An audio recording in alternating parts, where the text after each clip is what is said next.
Hi everyone, Dr. Remy from Pain Free and Fit. Today, a great video for those of you with low back lumbar spondylolisthesis. We're going to be sharing the most neglected lumbar spondylolisthesis exercise. Hope you enjoy.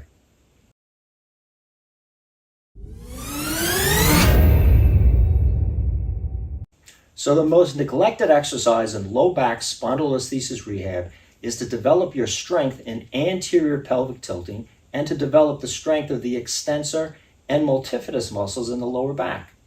You're going to say anterior pelvic tilting? I thought I always heard anterior pelvic tilting is dangerous and I need to develop my abdominal muscles and posterior pelvic tilting. Well, yes, that is true, but on the other side of the coin, most people neglect anterior pelvic tilting because they fail to realize the benefits of developing the multifidus muscles in the lower back and the lower back extensor muscles, which also exert a backwards pull or check pressure on the spondylolisthetic vertebra to help hold it from slipping forward more if used correctly. So today we're going to talk about how to use this most neglected exercise with a band for resistance. I've affixed a slight resistance band in front of me, slightly lower than my hips, and I have it wrapped around my upper thighs just below my buttocks. This is going to provide resistance to anterior pelvic tilting, which, remember, if you haven't seen our videos before, posterior pelvic tilting is tucking the tailbone under or pubic bone up. It's rocking the pelvis. That flattens the curve in the lower back.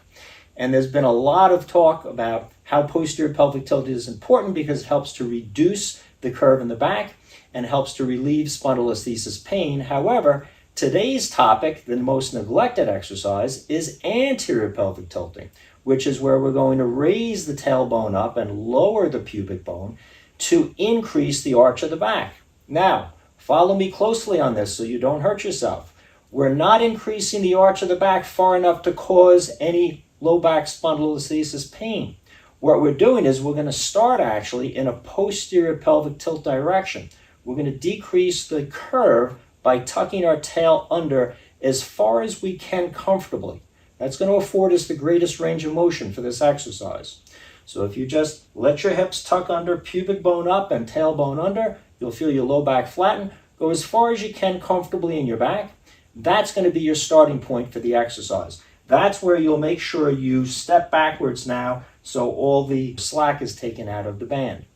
From this position, we're going to engage a backwards tension of our spondylolisthetic vertebra. Now, if you've seen any of the other videos on the channel, we've talked about this in several of them.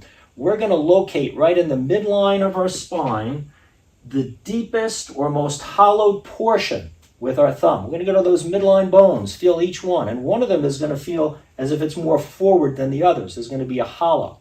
That's typically the area where you have your spondylolisthesis because the vertebra slips slightly forward and the back of the bone you're feeling isn't as far back as it should be. It's slightly forward, so there's a hollow there. With your thumb on that spot, you're going to engage a backward pressure into your thumb with that vertebra. It's very slight, perhaps less than 1/8 of an inch. As you hold that pressure, what that's doing is it's helping to engage the lower fibers of the erector spinae muscles at L4 and L5. This works best for lower spondylolisthesis at L4 and L5.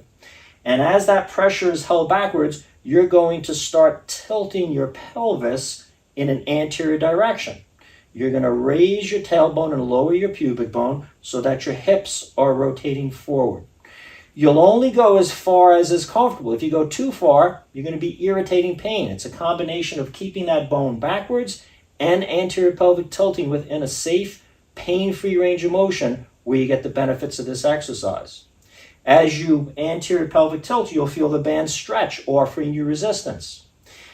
After a few seconds of hold, you're going to then release the pelvic tilt back into a posterior pelvic tilt or flattened curve in your back, but continue to hold that backwards pressure. You want to hold that backwards pressure both as you're anterior pelvic tilting and as you're releasing it into a posterior pelvic tilt direction. So you'll perform this exercise for repetitions, holding each one for 2 to 3 seconds. And the goal of this exercise, each exercise is different in terms of what we want to attain in terms of our goal. For rehabbing spondylolisthesis, we want to build up endurance. So it's not nearly as important the amount of resistance that you use, but how many repetitions that you build up. In the long run, you eventually want to build, even though you may start with 5 to 10 to 12 reps, you eventually may want to build to hundreds of repetitions in one set. Again, this is an endurance exercise, so you don't need multiple sets. You need one long set. Again, add on 2 or 3 repetitions every other day, perhaps 3 times a week. Give yourself a break in between workouts until you've reached 50, then 100, then 200. Once you've reached 200 reps, you can bring that band stretched a little further by stepping back a few inches and then beginning again at perhaps 20 or 30 and building again to 1 to 200. So plug this exercise into your self-rehab program and let me know how you make out.